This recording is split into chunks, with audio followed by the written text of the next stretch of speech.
Hi everyone.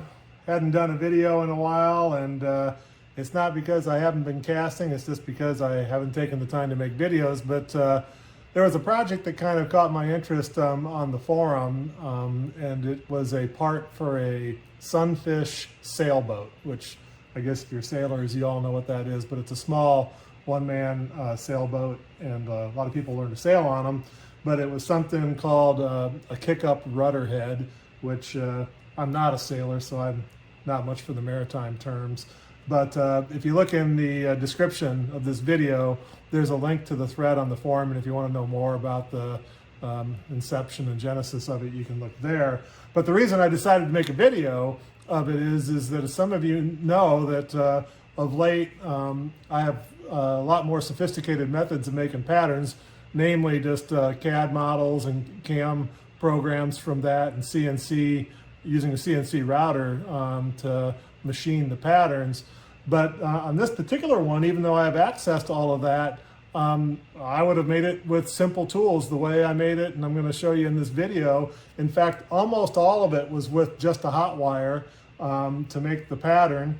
And I guess my point in all of this particular video is you can make decent lost foam patterns without having to be invested in a whole bunch of fancy software or CNC equipment. You can make them by hand with a little patience, and actually you can make them with a pretty short period of time. This whole part I've got about an hour into, for sure no more than that. You can see from the video here that results that my hands-on time to make the pattern was probably less than half an hour. So what I wanted to show you was just some of the other things that I have laying around. This is my hot wire cutter. If you're going to do lost foam, you need one of these for a bunch of reasons, and I'll put a link in the project description to how I built mine. They're super easy to build and very useful to have. And there's a few other things that I use to make the pattern look more finished. And one thing is you'll see a couple of little cylindrical bosses just kind of fly into the video from out of nowhere and wonder where they came from. I make them with these tenon cutters, and I think I bought this whole set for like 40 bucks. And they aren't super high quality ones, but if all you do is cut foam with them, they're super high quality. They make super high quality bosses, and by using them, I can basically knock out bosses like this of about any size. And whenever I put one of the bits in the drill press, I plunge it about 15 or 20 times into a scrap piece of foam, and then I throw those additional ones into my scrap box here, and they're always there for me to mine pieces out of when I do little projects like this. But here's an example of a little tiny one, that I cut. And then the other thing, you can probably see I've got pieces of sprue stock that are already dip coated and ready for that, whether they're cylindrical or round, like these. So when I go to put them in the sand, I just glue these on. I don't have to make them. And there's all kinds of little scrap odds and ends that I keep in my scrap box and in my foam stock part. And I use my router to make runner and gating profiles like this. And when I do, I run a couple more feet of it while I'm set up, and I throw it up in my my stock rack for when I go to use it. And I throw little pieces of it here in my scrap box. But beyond that, the only thing I used to make this part was I printed and made a paper pattern to scale, and then I traced that on a piece of cardboard and came up with a piece of cardboard pattern. And you'll see in the video, I won't go into it too deep here because the video describes it, but I used that to hot wire guide and make the pattern. And then after I glued it all together, I did use a little bit of wax fillet in some of my other videos in pattern making supplies. You can see where I get that, and a little fillet, ball fillet laying tool, and scrapers too. I have scrapers, that have the various radiuses to clean up the wax fillet.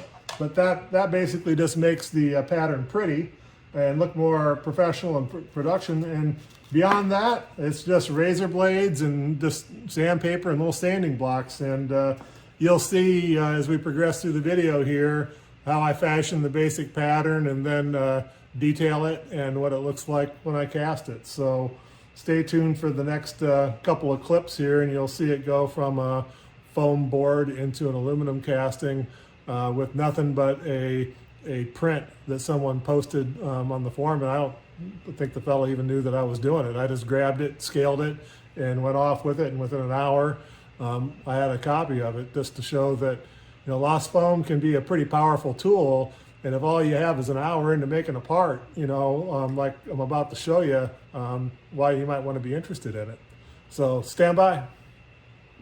So hey everyone, thought I'd just do a quick little demonstration here because a couple of things. People think a lot of times I exaggerate about how quickly a foam pattern can be made, so I just wanted to show a couple for examples. And then the other thing is that you don't need sophisticated equipment or particularly sophisticated skills to be able to make good foam patterns. So this one looked like a good one just to demonstrate that, but of course, like I've said in the thread, many ways to skin the cat, and the old adage of when your only tool's a hammer, everything looks like a nail.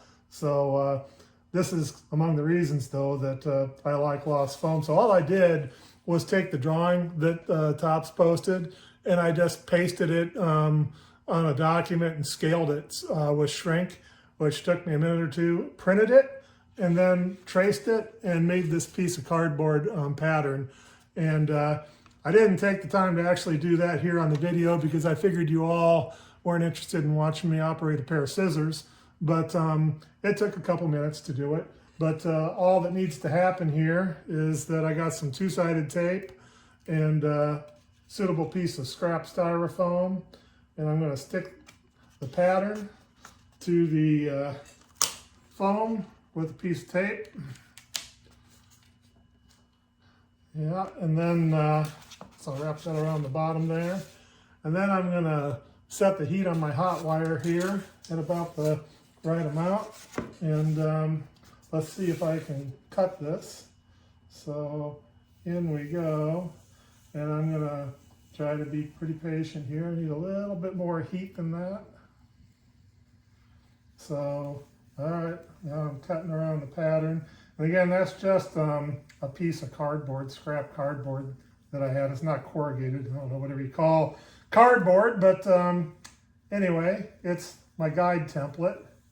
And I've got the height of my support here set pretty close to the stock, so if I apply light pressure, I don't get too much deflection of the wire and distortion of the edge of the cut.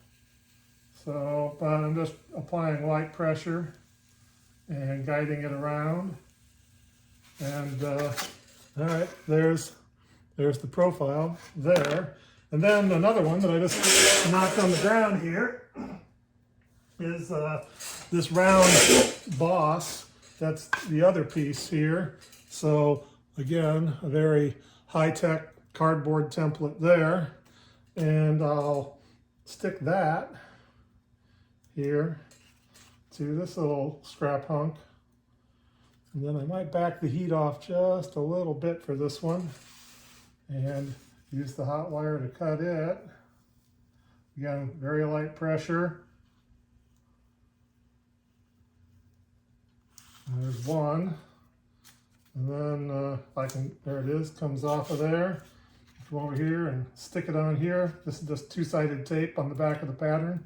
It's being used for that. Cut another one.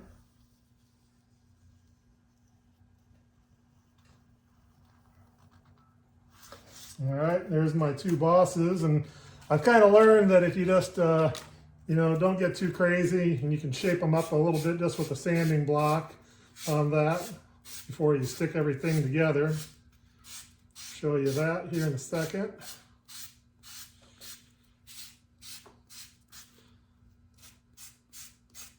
Make it look a little decent because, the hot wire's not perfect, but anyway.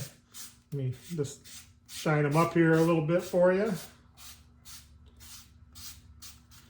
And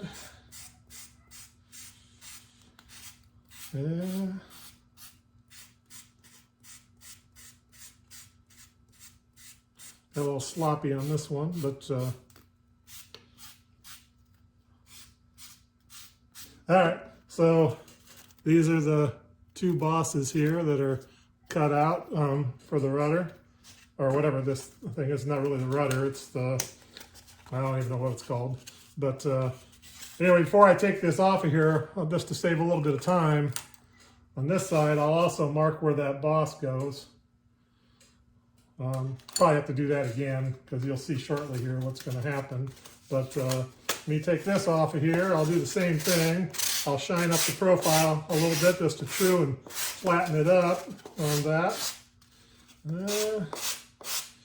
You can't really do it on the edges, but anyway, you get the idea there.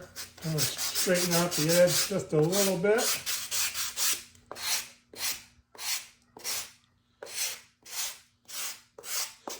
All right, so now I'll set the fence here.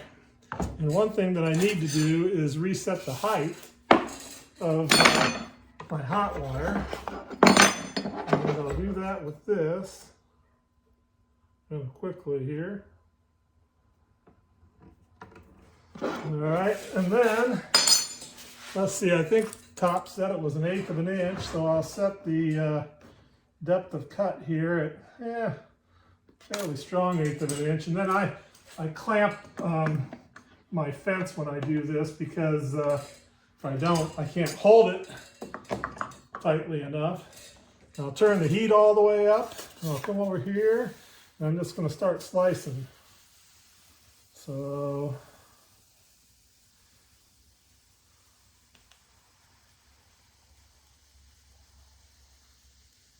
see here. Check my thickness here of cut. Looks a little thick. Yeah, it's pretty strong 1/8 of an inch, so I'll move it just a hair. All right, and we'll put that one here and we'll start cutting some more. So here comes the next one.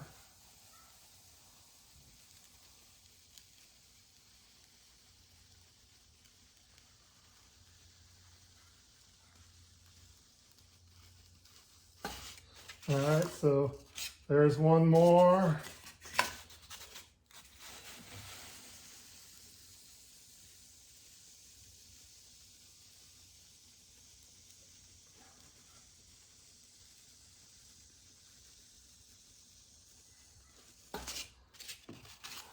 One more, and you know, why stop there?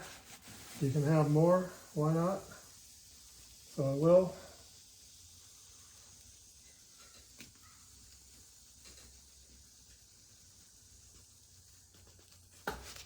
And we may as well finish the job here, I guess. So slice the last one off here we can get.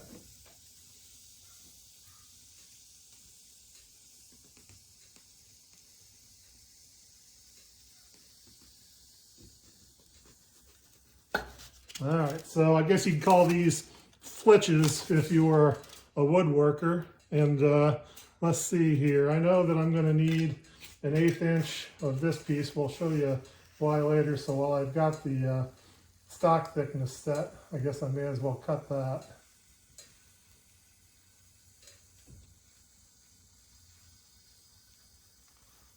All right, and now, all right, let's see what we've got here. So what I cut all these pieces for, well, let's see here. I'll throw this first one aside because it was too thick, but you can see that I've got, you know, 4 of them that are in that 1/8 inch range. I'll take 2 of them and set them aside because we're going to use those.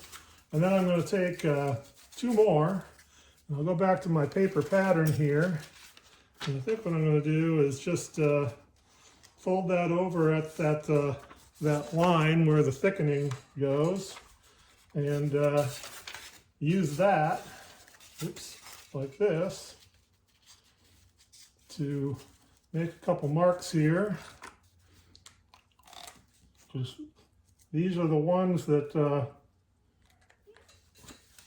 increase the thickness, so I may as well kind of tape them together so I can keep them lined up. Do that there, and this here, And then come over, don't need this anymore. I'll take the fence off.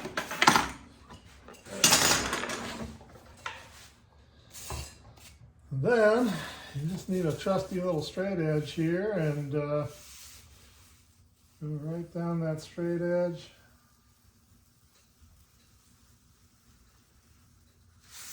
And I've got my thickener. So let's see here. Just two more things that I need to do. So I got myself in action here. Is mark where these little bosses go, which I'll do right now. Let's see, stick a little hole right there in the middle of that, and then do the opposite side.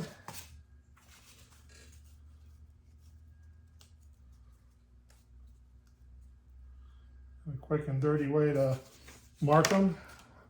And then I guess I do need the fence for one more thing. From what I can tell from Pops' drawing, the height of these little bosses that get stuck on there were just under 3/8 of an inch. So I scavenged that out of my scrap bin. I cut these with a woodworking mortiser. So I've got like these little, I got a whole box full of scraps of boss stock. So I'll take that and cut off a couple of bosses there with it. And so that's where, when you see me come up with those in the future here, that's where those came from. So I've got the bosses. So let's see here, what's left? Oh, well, yeah, I got to come up with this little piece, which looks like it's about this long. So I'll cut that. That's not worth messing with on the hot wire, so I'll just cut that with my razor here. So here are the pieces then that, that make that assembly. So this one here's got a little bit stuck to it from cutting it so thin, so I'll just shave that off of there. There we go. So anyway, so there are the two bosses. I'll turn the hot wire off so I don't accidentally mess anything up. So I guess the only thing that's left here is to stick this thing together. So let me see if I can do that.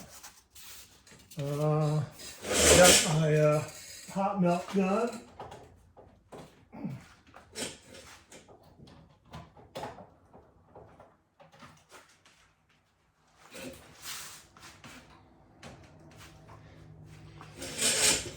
Fumbling around a little bit for my hot melt gun here. Let's see. All right, got it plugged in. So let's see if I can stick things together here. Looks like this goes here. So I'll put a little glue on this guy.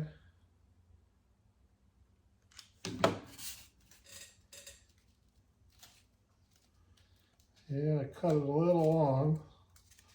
Fix that in a second.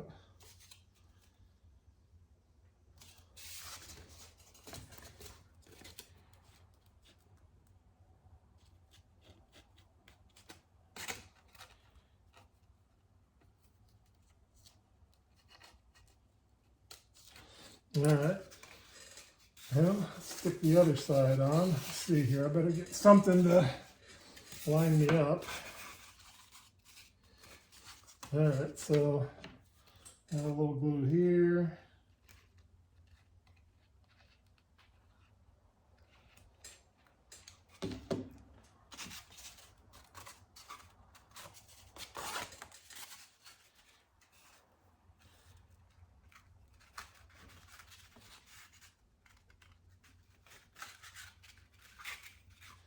That together there. Rub this glue off of here. Got a little sloppy with the glue. In a hurry, I guess.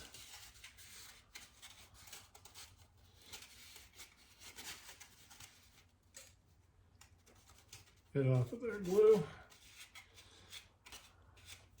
All right, so got that stuck together. Couple things, what's left here? Oh, yeah, probably should have done this before I put those sides on, but here's one that goes here. Let's see if we can stick that together.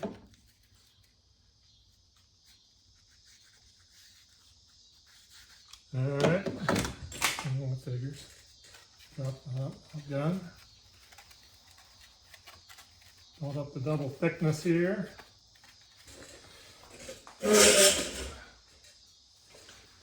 Throw it over, do the other side.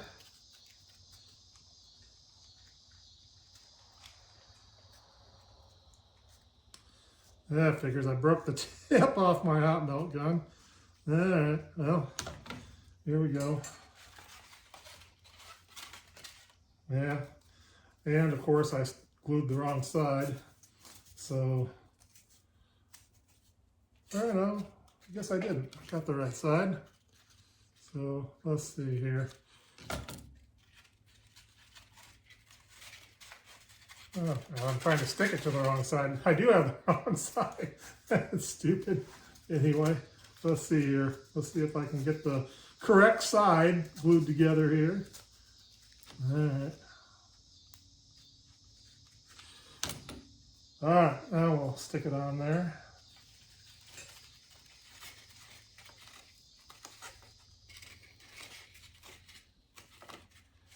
All right, couple pieces left to go, I guess. Let's see, this one.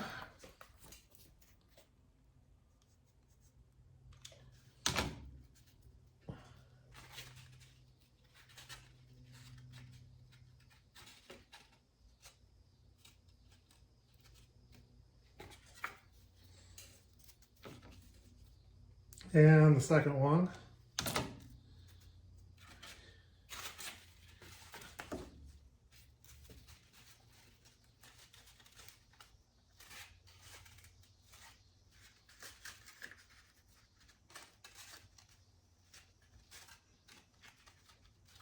All right, and I need to come up with some means to hit the bullseye with these, so how about if I use this to approximate where they go? It's like right about there. And on the other side.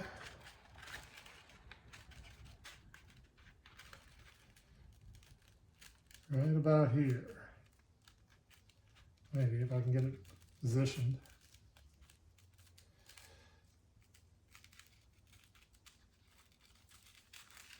All right, and then the final stickums.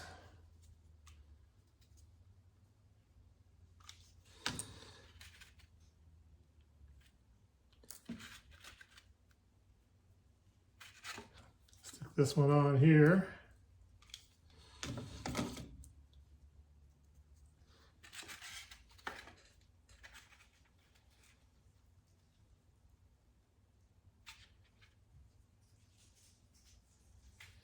All right, so that's the rough pattern, you know, basically for whatever that gizmo is, tops on that. So I can spend, I would say, about 15 minutes kind of just sanding and detailing it on that.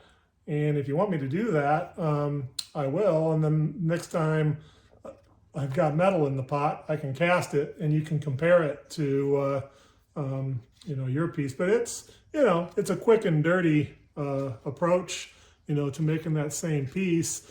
I'd put some wax fillet in there, sand the edges, and just kind of blend and detail everything up a little bit. And I'd probably also make some little, like I call little strips to stick in there to hold the thickness of it in place, that you just, you know, cut those little 8, maybe 1/4 inch wide straw pieces away. But maybe if I get bored or something, I'll finish this up and you can have a look at it. But for now, I mean, that's basically what it takes to make the basic pattern for it. But anyhow, you get the idea of that. So that would be the pattern. The next thing would be, of course, I'd have to gate it all up, and that'll probably take as long as it did make the pattern. So whatever time I've got into it, I mean, I didn't watch the clock, but on the video, I'll be able to see the elapsed time. But like I said, I think the whole process start to stop under an hour, and you could have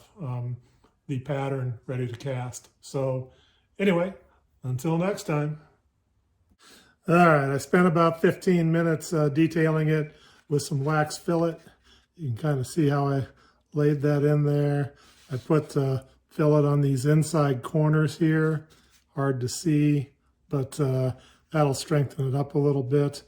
Did a little bit of sanding on it. You can kind of see I just kind of broke the edges on everything, but it's pretty close. You know, it's a reasonable facsimile of the part that Topps posted there. And as I mentioned, I did put in these little ribs right here just to kind of hold the thickness of the part. But anyway, oh yeah, and then here was that kind of shit show of where I glued the wrong side. I got a couple of my tools hot and just kind of smoothed out that glue so it wasn't such a mess. The other side's a little prettier with the fillet laid in there. But yeah, so anyway, so that's kind of the part right there. I suppose I could go ahead and gate it. I mean, it'd take probably another 15 minutes or so. It won't be a trivial part to cast with those thin 1/8 inch faces there, getting those to fill before they freeze out. But anyway, you know, you can see, I mean, whatever it is that, I can't remember what the elapsed time was, but maybe it was 10 or 15 minutes or so that I had into the pattern, and maybe a half hour to get it to the point where it's what you're looking at now. But anyway, that's my lost foam, very low-tech lost foam approach to the part.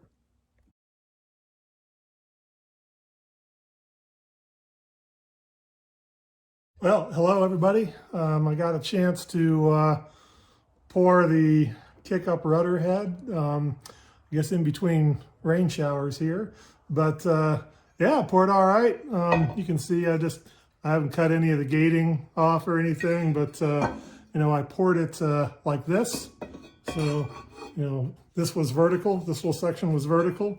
So yeah, I don't have the camera in a very good spot, but maybe you can take a look at it. We won't spend too much time on this because I'll cut the gating off of it, and we'll take a little closer look at it after I cut the gating off of it. But yeah, it's a pretty good part.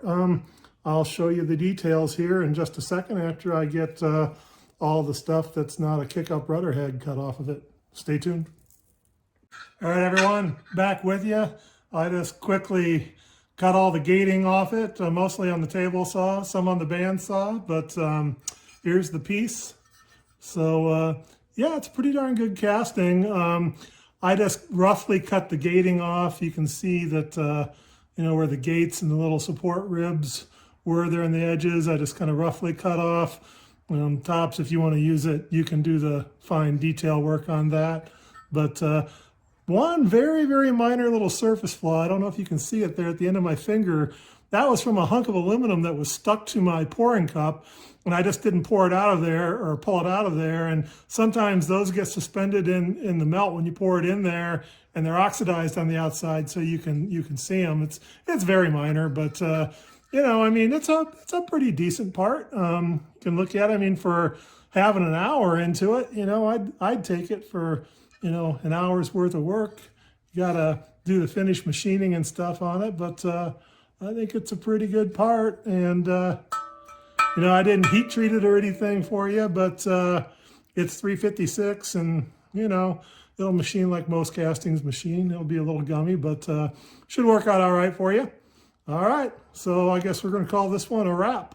Take care.